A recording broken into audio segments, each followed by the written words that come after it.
Hi guys, what's up? My name is Emmy Lou and I am a medium. Today we're going to be reacting to some stories that I found on Reddit about potential hauntings. So come with me and let's get spooked out together. Also, if you haven't subscribed and you're watching this, subscribe. Hi, how are you? It's nice to meet you. We have fun here. I try to make the spooky a little bit more lighthearted. My hair keeps falling down. I swear I'm going to chop it off. We're just going to... just for some good vibes. So everyone, shut the f up because my anxiety is up here right now! So not sure if scary, but really weird. 2 days after my grandfather died, the neighborhood security guard knocks on our door on a Sunday morning. He told us, an old man came to your house earlier, knocked on your door for half an hour, and finally left. When I asked him what he wanted, he told me he needed to say goodbye to someone he had never had the chance to meet. We were all stunned, had no idea who this old man was or who he was looking for. When the guard came in, he shouted, "That's the old man," pointing at a picture of my grandfather. My entire family froze for a minute. I'm not 100% sure if the guard was telling the truth, but I almost like believing that my grandfather wanted to say goodbye to my newborn sister before resting in peace. No, that is wholeheartedly just the cutest, sweetest story I've ever heard, and I'm choosing to believe it. We're going to choose to believe that one.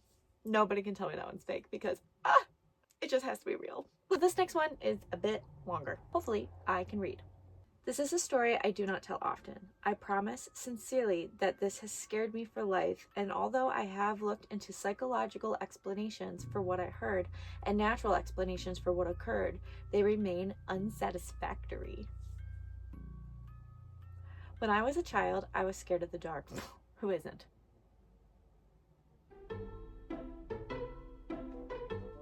Honestly, I trip over a lot of stuff in the dark and end up getting hurt a lot at nighttime because I can't fucking see. So I feel like it's valid to be scared of the dark. I swore to my mother I had heard voices in it. Okay, yeah. They were not evil, but they were not familiar, and so they scared me. Oh my god, for the longest time I'd wake up in the middle of the night and hear people shouting on my stairs. Like, it was ridiculous. So yeah, totally understand. It was not uncommon in the middle of the night for me to wake up and hear whispers, as I would call them when asking my mom. She figured they were just bumps in the night and typical kids' nightmare material. I tried often to explain to her that it was more than that they sounded different from one another the way people's voices do. On some nights, I would get so scared from these whispers that I would sleep in my mom's bed with her. It was an added bonus that the bathroom was directly outside of her bedroom door for my late night tinkles. I should add at this point that when walking out into the hall to go to the bathroom, you look directly down the stairs that would lead you into the living room on the first floor. I feel like they're describing my house. Okay.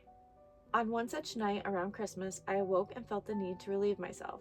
I walked out from the door and distinctly heard the phrase, "Look," and to my astonishment, a red light, almost like a spotlight, was cast upon the wall at the very bottom of the stairs. The light had no other source. It was by itself, and I was transfixed by it. Being a little kid, and it only being a few days from Christmas, I knew what the light was. It was Santa. How else could he get into my house to know I was being a good boy? I was so excited I began walking down the stairs to greet him, picking up my pace after the second step as it began to creep off the wall and fade into the darkness of my living room. This person's really good at writing.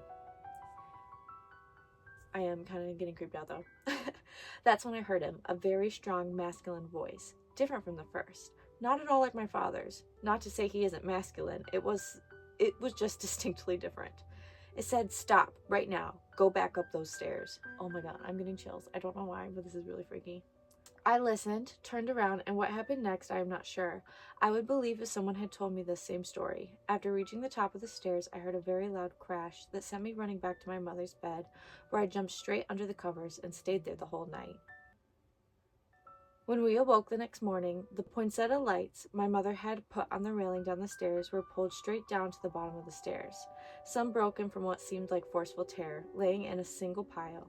The dry sink of my living room had fallen from the wall. My mother could not explain it.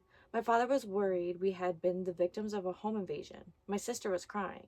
There was nothing missing. Nobody had broken in. There did not seem to be any reason this had happened. And then I saw it, and I kept quiet about it because I was so afraid that I could not force the words out of my mouth. There, on the edge of the wooden dry sink, which had been facing up, were 3 indentations where the finish on the wood had been worn, almost as if it had a forceful grip. Something down there had grabbed it and threw it down. That was what the bang was. I would have blamed my cat. Totally a cat's doing, for sure. If this person doesn't have a cat, freaky. Maybe a dog, but I feel a dog would be like loud and clanky and you would know it was the dog. Cats though, listen, your girl got 4 kitties and oh my god, the stuff that they can do and destroy, and they're creepy.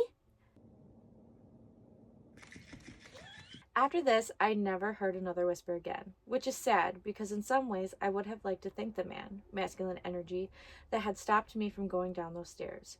This happened when I was 7, or 7.5 as I like to say at the time. I'm 20 years old now, and because of this incident, I am still afraid of the dark, especially shadowy stairwells. Well, great, I have a shadowy stairwell, but it might be real. I don't know. It is spooky though. I still would blame the cat, if there's a cat. Is there a cat? I need to know if there's a cat. On to the next story. It says, my house was built in 1904. Holy shit. It is a single family home, wood frame setting on a concrete block foundation. I've been living here for about 12 years. All of the weird things that my siblings and me have seen or heard in this house, this one event is my favorite. This happened to my brother. About 10 years ago, my brother and his best friends had started a garage band, playing mostly Spanish rock, alternative music, but in Spanish. His friends could only get together on Sunday afternoons. They would practice into the early evening. They would usually call it quits by 8 p.m. This was the time I usually showed up and went to bed, because I worked the graveyard shift. This happened in late fall, so the days were getting shorter. They had just finished a long session when the decision to head to someone else's house came about. My brother handed his car keys to his buddy so they could load up the equipment.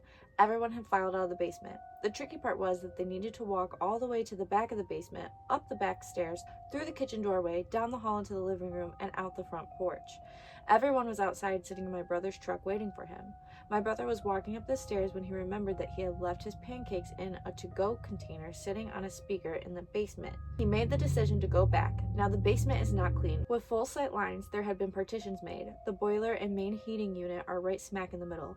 So after my brother walked back, he is about to retrieve his food container when out of the corner of his eyes he sees a shadowy figure, right at his peripheral vision.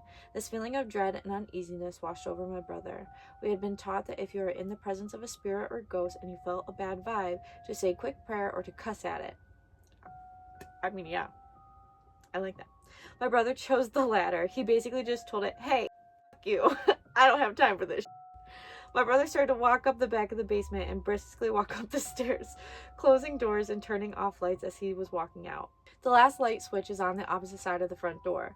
Luckily, the door was open and the light from the street lamp was flooding the living room with its amber light. My brother said he felt something at his back, but at no point did he turn around. As he flicked the switch, the living room went dark, as the rest of the house. As he stepped out, he pulled on the door, closing it behind him. Still holding his food container in one hand, he jogged down the few porch steps. He walked towards the front gate. Our house resides far from the main street, essentially having a large front yard but no rear garage. As he closed the gap between himself and his friend Landon's truck, he kind of smiled and thought things over in his head, mad at himself for spooking out when there was no reason. He climbed into the driver's side of the truck, putting on his seatbelt and getting ready to pull out of the parking spot directly in front of the house when one of his friends asked, "Hey, wait, what about your brother? Isn't he coming with us?" My brother answered, "What do you mean?" "He went to work early tonight. He's already gone. Do you see his car anywhere?" The next question they asked, "So then who was walking behind you when you were leaving the house?" Oh, it's awful. Oh, baby Jesus, awful. No, that is so creepy. No, thank you. Thinking that his brother was there and then like seeing somebody walk behind him and then there's a bug. Ah, you spooked me, bug. Shame on you, bug. Shame.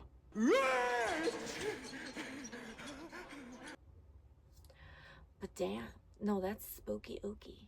Well, alrighty guys, if you like videos like this, please hit the like button. It really helps out my channel. And subscribe if you haven't subscribed. And yeah, I love you guys. I'll see you later.